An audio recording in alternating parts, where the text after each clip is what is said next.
Bonjour à tous et bienvenue dans la semaine de l'écho sur France 24. En titre, Donald Trump secoue l'industrie américaine. Ford abandonne la construction d'une nouvelle usine au Mexique et promet 700 millions de dollars dans son fief du Michigan. Le président américain élu a-t-il fait plier le constructeur automobile? Le protectionnisme aux États-Unis risque-t-il de ruiner 70 ans de prospérité et de paix mondiale, comme l'affirme l'économiste qui avait prédit la crise, Nouriel Roubini? L'économie dans la primaire de la gauche, Manuel Valls défend le bilan du gouvernement mais prône un retour à la défiscalisation des heures supplémentaires et un revenu décent, différent du revenu universel proposé par Benoît Hamon. Arnaud Montebourg met l'accent sur le Made in France. Tous tirent à boulet rouge sur la purge Fillon. Le sérieux budgétaire n'est plus à l'honneur. Enfin, les start-up françaises nombreuses à Las Vegas, au CES, le Consumer Electronics Show, le salon annuel de l'électronique. Elles ne sont pas moins de 275 à avoir fait le voyage. Michel Sapin, ministre français des Finances, Axel Lemaire, ministre du Numérique, mais aussi François Fillon sont présents. Alors, comment expliquer un tel succès des jeunes pousses tricolores ? Et on en parle avec mes invités. Marie-Noëlle Lienemann est avec nous. Bonjour Marie-Noëlle Lienemann, sénatrice socialiste. Philippe Manière, bonjour Philippe, bonjour. Président de Footprint, consultant également chroniqueur à Challenge et sur France Culture, si je ne me trompe pas. Et Guillaume Gralet, qui est journaliste au point, spécialiste de technologie, qui participe également chaque semaine à l'émission Tech 24 sur France 24. Alors Donald Trump a-t-il fait, oui ou non, plier Ford? En tout cas, son patron, Mark Fields, a confirmé qu'il allait dépenser 700 millions de dollars à Flat Rock, dans son fief du Michigan, pour fabriquer des voitures électriques ou hybrides. Et il abandonne purement et simplement son projet d'une nouvelle usine au Mexique. Alors cette semaine, Donald Trump a envoyé un tweet contre General Motors, lui demandant d'assembler ses modèles aux États-Unis. Trump veut faire du protectionnisme. Alors une telle politique commerciale risque-t-elle de ruiner 70 ans de prospérité et de paix mondiale, comme l'affirme l'économiste Nouriel Roubini? Vous vous souvenez peut-être, c'était lui qui avait prévu la crise. Quelques réactions et on en débat ensuite. Nous avons été encouragés par la politique en faveur de la croissance que le président élu Donald Trump et le nouveau Congrès souhaitent mettre en place. Ford est un constructeur mondial, mais notre maison est ici, aux États-Unis. Cela nous affecte beaucoup car de nombreuses personnes au chômage avaient une opportunité d'emploi et maintenant ce n'est plus le cas. Les instructions données au ministre Videgaray est d'accélérer le dialogue et les contacts avec la nouvelle administration pour que, dès le premier jour, nous puissions établir les bases d'une relation constructive. La volonté paie. J'en veux pour preuve ce qu'a obtenu Donald Trump. Le constructeur automobile Ford renonce à une délocalisation d'usine au Mexique au profit d'une unité de production aux États-Unis. Le protectionnisme fonctionne donc lorsqu'il est porté par une volonté et que le pays dispose de sa souveraineté économique. C'est bon pour la réindustrialisation et c'est bon pour l'emploi. General Motors envoie des modèles Chevy Cruze produits au Mexique à des concessionnaires automobiles aux États-Unis sans payer de droits de douane à la frontière. Fabriqués aux États-Unis ou payer une lourde taxe frontalière. Toyota Motor a annoncé la construction d'une usine à Baja au Mexique pour assembler des voitures Corolla pour les États-Unis. Non, construisez votre usine ici ou vous paierez une lourde taxe frontalière. Philippe, on sait que Donald Trump adore les tweets, donc il est clairement en tout cas protectionniste, Donald Trump. Alors c'est vrai que quand on écoute son discours, ça paraît assez logique. On se dit 700 millions au Michigan, évidemment ça va créer des emplois aux États-Unis plutôt que de créer une usine au Mexique qui créera des emplois au Mexique. Raisonnement comme ça, il faut fermer toutes les frontières. C'est complètement idiot d'acheter des choses ailleurs et d'en vendre ailleurs. Donc vous voyez bien que ça ne tient pas la route. À partir du moment où on considère que tout... Parce que je tiens votre propre raisonnement. Si vous dites... pas seulement le risque de représailles, le risque, c'est qu'on renonce à l'optimisation du processus de production.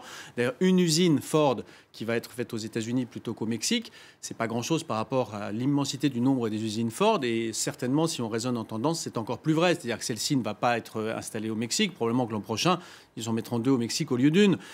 Rien ne va changer dans cette matière pour la raison très simple qu'aujourd'hui, les processus de production sont très complexes, très internationaux. Dans une voiture que vous achetez en France, ou d'ailleurs en Allemagne, ou d'ailleurs aux États-Unis, ou d'ailleurs au Mexique, vous avez des ingrédients qui viennent du Mexique, d'Allemagne, de Suisse, de Suède. Et donc, on peut pas détricoter un bout, ça n'a pas vraiment de sens. Alors, cela dit... c'est de l'affichage, oui, c'est de l'affichage. C'est une espèce de démonstration de patriote. virilité. J'ai regardé juste avant qu'on rentre sur le plateau le dernier tweet de Trump. Il se vantait d'avoir fait un bien plus gros score d'approbation quand il animait son émission de télévision ridicule, la The Apprentice, que Schwarzenegger hier. 2 tweets entiers pour dire « Ah, j'étais bien meilleur que Schwarzenegger ». Voilà, c'est l'exaltation de la virilité, de la testostérone, et donc de « je suis capable de décider, ça se passera ici et pas là ». Je ne dis pas que le volontarisme n'est pas utile en politique. Je ne dis pas qu'on n'a pas négligé l'impact sociologique dévastateur de la fermeture des usines dans un certain nombre de territoires semi-ruraux qui, perdant l'usine, perdent tout lien, non seulement avec le travail, mais avec le monde et la marge du monde. Donc il ne faut pas négliger l'existence de cette problématique. Mais le côté, moi je suis là à partir de maintenant parce que je les mets sur la table, passez-moi l'expression, on ne ferme pas ici, on ouvre là, c'est n'importe quoi. Ça ne correspond ni à la logique économique, ni à la faisabilité technique pour tous ces processus de production, ni à rien de sérieux dans le moyen long terme. J'ajoute que la dernière fois que les États-Unis ont fait du protectionnisme, c'était sous Bush. Ils ont imposé des droits de douane sur l'acier importé. Devinez quoi, 6 mois plus tard, l'automobile américaine commençait à se porter vraiment moins bien parce que si vous n'avez pas la possibilité d'acheter de l'acier pas cher, vous achetez de l'acier cher et donc vous vendez vos voitures plus chères et donc vous faites faillite. Donc c'est dangereux tout de même. Il n'y a pas de baguette magique. Voilà. Marie-Noëlle Lindemann. À gauche, il y en a un certain nombre qui défendent tout de même le protectionnisme moi, je suis économique. pour un certain protectionnisme, disons. Alors plutôt... celui-là, celui de Alors attendez, de Trump. Je pense que d'abord, il faut voir ce qui se passe partout dans le monde. Partout dans le monde, on a une inversion de période.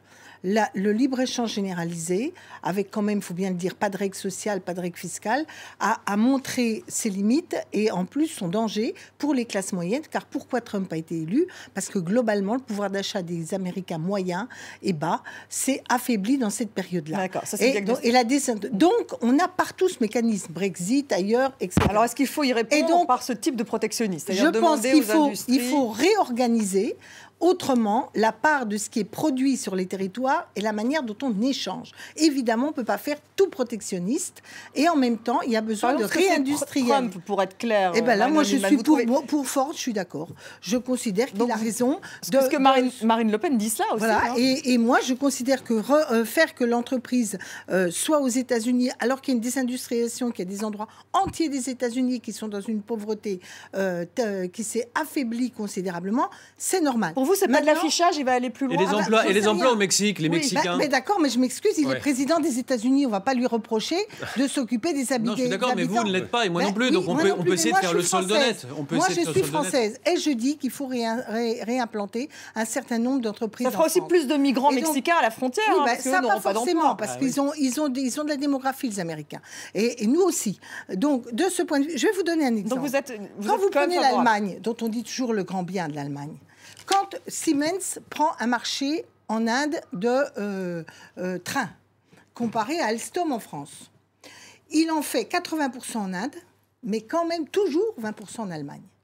Quand nous délocalisons, nous, la France, Alstom en Inde, on fait 100% en Inde. C'est-à-dire qu'entre le tout libre-échange et un équilibre du juste échange, c'est ça qu'il faut réinventer.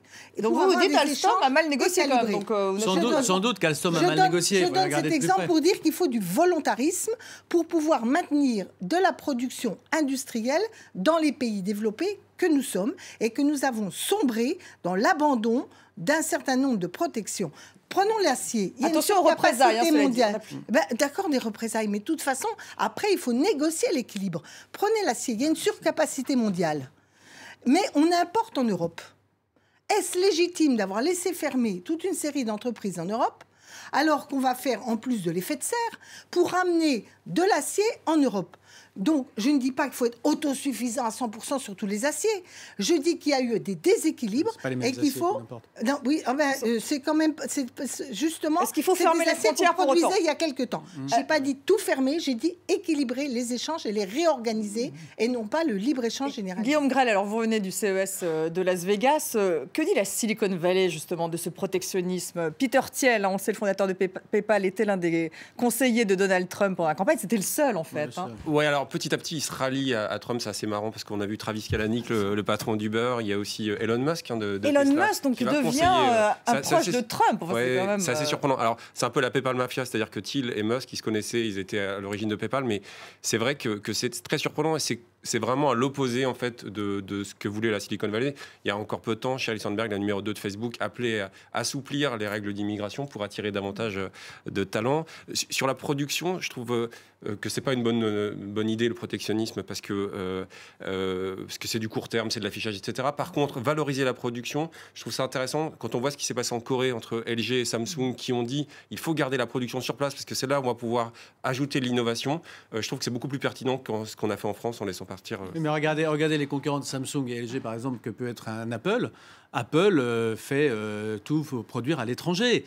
Et personne ne peut imaginer qu'Apple aurait le succès qu'il a s'il fabriquait aux États-Unis. Ça n'est pas possible. C'est pas sûr. Ça n'est pas possible. Alors Pascal Lamy, pardonnez-moi de vous interrompre, parce que c'était intéressant ce qu'il disait, que justement, il prenait l'iPad d'Apple est conçu en Californie, assemblé à Chengdu, dans le Sichuan, à partir d'éléments produits et combinés dans plusieurs pays d'Asie. Oui, j'aimerais bien voir ce bilan carbone.